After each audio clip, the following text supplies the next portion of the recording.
여러분 안녕하십니까. 오늘 그 중국에서 아주 큰 일이 있었어요. 예정이 됐던 것이긴 하지만 그 중국의 새로운 지도부가 이제 확정이 돼서 발표가 됐습니다. 어제까지 공산당 대회가 열렸고 어제 공산당 대회에서 이제 결정된 것들을 오늘 사실 오픈을 했는데요. 그 7인의 중국 최고 지도부가 공개가 됐습니다. 예상했던 멤버에서는 크게 달라진 것은 없습니다. 시진핑 국가부주석이 지금 후진타오 주석의 뒤를 이어서 총서기에 오르면서 당과 군과 정을 모두 총괄하는 그 지도자 자리에 올랐고요. 그 다음에 리커창 총리가 이제 내년에 탄생을 할 것이고, 그 다음에 위정성, 장더장, 장가오리 이런 사람들, 우리가 흔히 이야기했던 그 사람들이 모두 그 정치국 상무위원 자리에 올랐습니다. 보수파 일색인데요. 태자당과 상하이방이 공천당과의 그 파벌 싸움에서 완승을 거뒀습니다. 그래서 이제 결국에는 장점인이 상황으로서 또 수렴청정하는 그런 모양새가 될 것 같습니다. 당분간은 그 모양새에서 이제 크게 벗어날 수 없을 것 같고요. 다만 이제 새로운 멤버들이 구성이 됐기 때문에 여러 가지 달라질 겁니다. 시도를 할 텐데, 우리의 입장에서는 그 새로운 멤버들과 어떻게 또 한중 관계를 만들어 나가느냐 하는 것이 굉장히 중요하겠죠. 그래서 그 새로운 그 정치국 상무위원들이 한국에 대해서 가지고 있는 인식, 그리고 한국 사람들과의 어떤 교분, 이런 것들이 어느 정도고 어떤 식의 생각을 가지고 있느냐 하는 것도 굉장히 중요할 겁니다.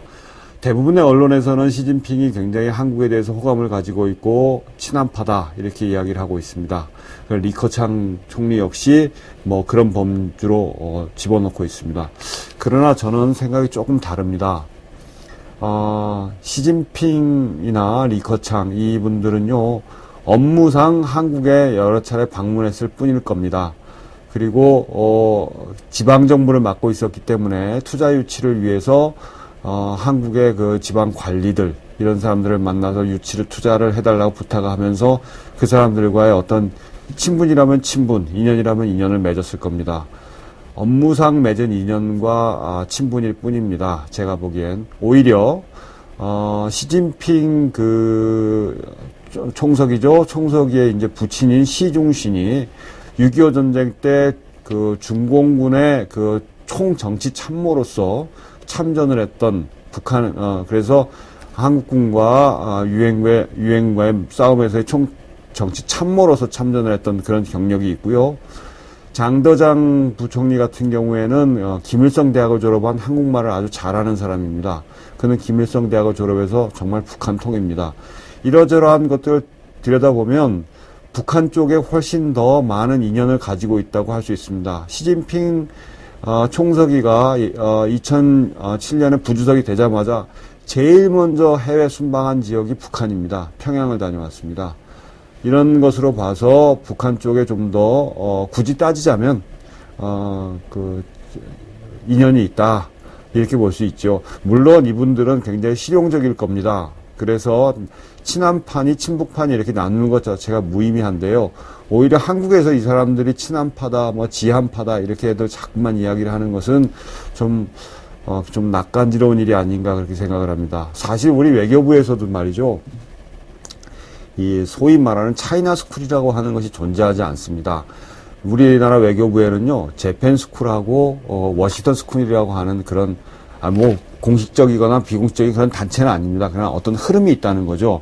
그러니까 미국통하고 일본통이 있고요. 그들을 재팬 스쿨, 차이나 스쿨이라고 이렇게 부르는데 그 사람들이 모두 잘 나갑니다. 그러니까 외교부의 요직은 일본통이거나 미국통이 계속 번갈아 가면서 차지해 왔어요. 차이나 스쿨이라고 할 만한 것은 있지는 않습니다. 그건 이유는요, 여러 가지 원인을 따질 수가 있는데요.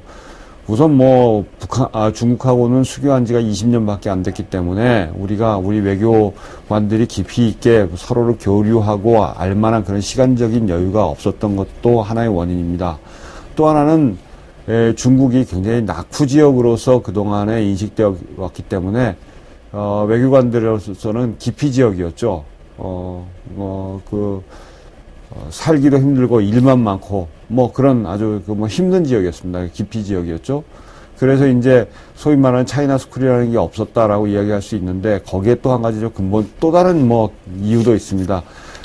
중국에 아주 고위직을 오래 차지했던 케이모 씨 같은 경우에 그 중국에 관련된 인맥과 정보를 독점하고 그리고 본인이 그것을 독점하기 위해서 밑에 사람들에게 이 정보가 넘어가고 인맥이 확대되는 걸 차단하는 오히려 그런 일을 한 사람도 있었습니다.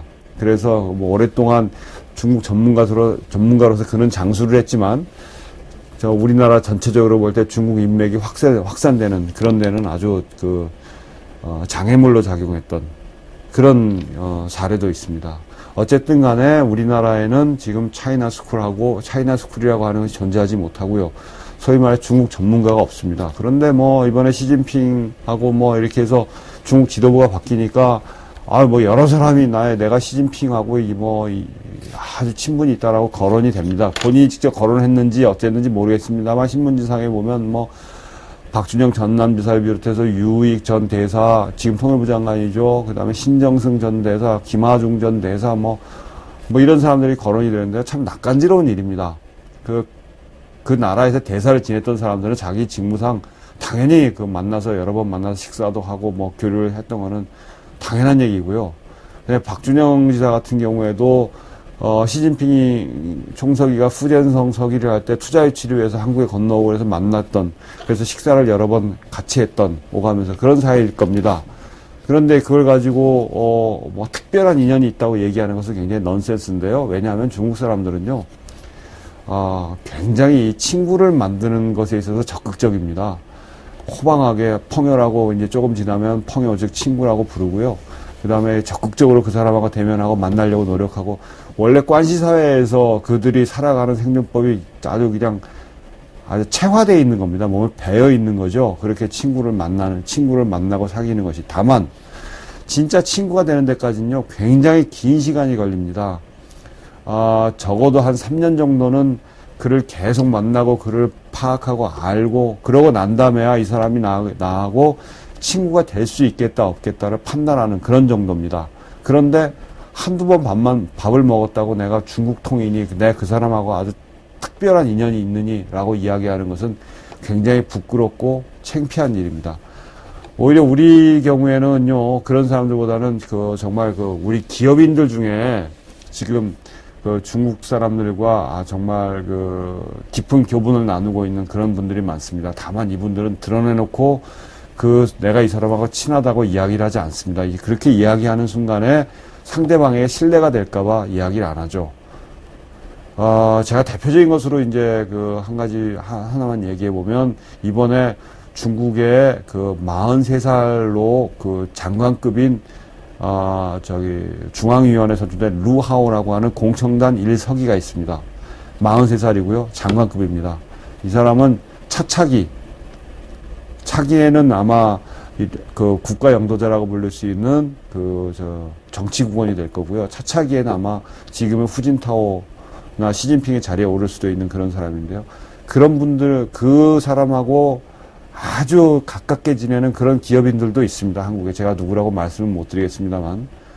이런 분들은 조용하게 있는데 괜히 밖에서 한두 번 밥 먹은 거 가지고 내가 이 사람하고 중국 통인이 어쩌니 얘기하는 것은 굉장히 넌센스고요. 차라리 그 기업인들을 우리가 잘 관리라는 표현이 그렇습니다만 잘 활용을 해서, 활용이라는 표현도 좀 그렇죠. 그분들이 중국 사람들과 교분을 계속 잘 쌓을 수 있도록 지원을 해서, 그렇게 해서 범 차이나 스쿨, 그러니까 관리들이 못하겠으면 기업인까지 다 포함한 범 차이나 스쿨을 만들어주는 것이 오히려 옳다고 생각합니다.